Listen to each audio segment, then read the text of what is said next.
नमस्ते जी। वैदिक राष्ट्र में आपका स्वागत है। आज का हमारा विषय है ब्रह्मवादिनी घोषा।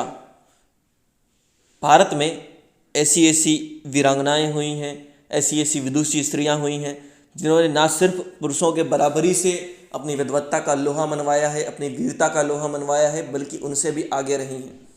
आज हम आपके लिए इस भारतीय नारियों की प्रेरणादायक श्रृंखला में अगली जो गाथा है वह लेकर आए हैं ब्रह्मवादिनी घोषा के बारे में।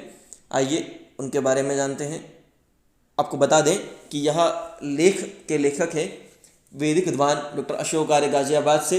इस तरह के अन्य वैदिक लेखों के लिए, प्रेरणादायक कहानियों के लिए, महापुरुषों के जीवन परिचय के लिए वैदिक राष्ट्र यूट्यूब चैनल को लाइक करें, शेयर करें, सब्सक्राइब करें, बेल आइकन की घंटी को दबा दें और अपने कीमती सुझाव कमेंट करना ना भूलें। धन्यवाद।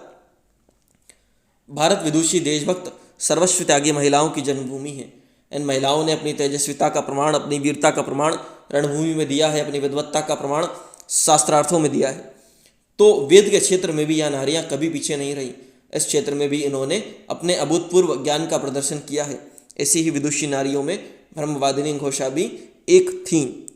अर्थात भारतवर्ष में ऐसी ऐसी वीरांगनाएं हुई हैं जिन्होंने रणभूमि में या तेजस्विता में कहें या विद्वत्ता में शास्त्रार्थों के माध्यम से अपने प्रमाण दिए हैं और कभी वह पुरुषों से पीछे नहीं रही। साथ ही साथ वेद के क्षेत्र में कहें तो अद्भुत ज्ञान का प्रदर्शन इस क्षेत्र में भी विदुषी स्त्रियों ने भारत में किया है। कांक्षीवान ऋषि की कन्या का नाम ही घोषा था। इस तेजस्वी कन्या को जीवन के आरंभिक काल में ही कोढ़ का रोग हो गया था। इस रोग के कारण ही विवाह योग्य आयु में इस कन्या का विवाह नहीं हो पाया। अश्विनी कुमार की अपार कृपा इस नारी पर हुई, जिससे इसका यह भयंकर रोग नष्ट हुआ। यह कन्या पूरी तरह स्वस्थ हो गई। इस कन्या ने सब प्रकार के ज्ञान में पारंगत होने का निश्चय किया। कुछ ही समय में वह अपने उद्देश्य में सफल हो गई। अब इसे सुप्रसिद्ध विदुषी ब्रह्मवादिनी की दृष्टि से देखा जाने लगा। इस ब्रह्मवादिनी ने ब्रह्मचारी रहते हुए ब्रह्मचारिणी कन्या के सब कर्तव्यों का दर्शन बड़े ही विद्वत्तापूर्ण ढंग से वेद के 2 सूक्तों के अंतर्गत किया। इस घोषा ने कहा कि हे अश्विनी कुमारों, आपके अनुग्रह से, आपके उपचार के परिणाम स्वरूप, आपकी जो दया इस घोषा पर हुई है, उसी के परिणाम स्वरूप आज इस घोषा को परम सौभाग्य का अवसर मिला है। आप ही के आशीर्वाद से इस घोषा को स्वामी के लिए उत्तम, भले ही प्रकार के लिए आकाश में प्रचुर मात्रा में वर्षा हो, इससे देश के खेत खलिहान लहला उठे। अर्थात उसने क्या प्रार्थना की कि आप ही के आशीर्वाद से इस घोषा के स्वामी के उत्तम के लिए, भले के लिए आकाश से प्रचुर मात्रा में वर्षा हो, देश के खेत खलिहान लहला उठे। इतना ही नहीं, आपकी कृपा से घोषा ऐसी हो कि घोषा पर ऐसी कृपा हो आपकी कि इससे होने वाले भावी पति की शत्रु हिंसा से अर्थात युद्ध में रक्षा हो।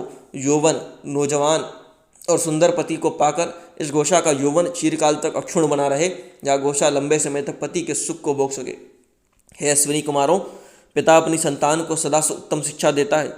आप भी पितृवत होकर मुझे अपनी सब प्रकार की उत्तम शिक्षाओं को सत देने का मुझ पर अनुग्रह करो। मैं ज्ञानहीन, बुद्धिहीन, अबला नारी हूँ। मुझे ज्ञान का प्रकाश देकर अपने आशीर्वाद को इस दुर्गति से बचाते हुए सबला बनावें। आप ही के आशीर्वाद से मेरे पुत्र और पौत्र आदि सुप्रतिष्ठित हों, अपने जीवन को बितावें। मैं अपने पति के घर में निवास करते हुए पति की प्रियता को पाने वाली प्रिय पात्री बनूं।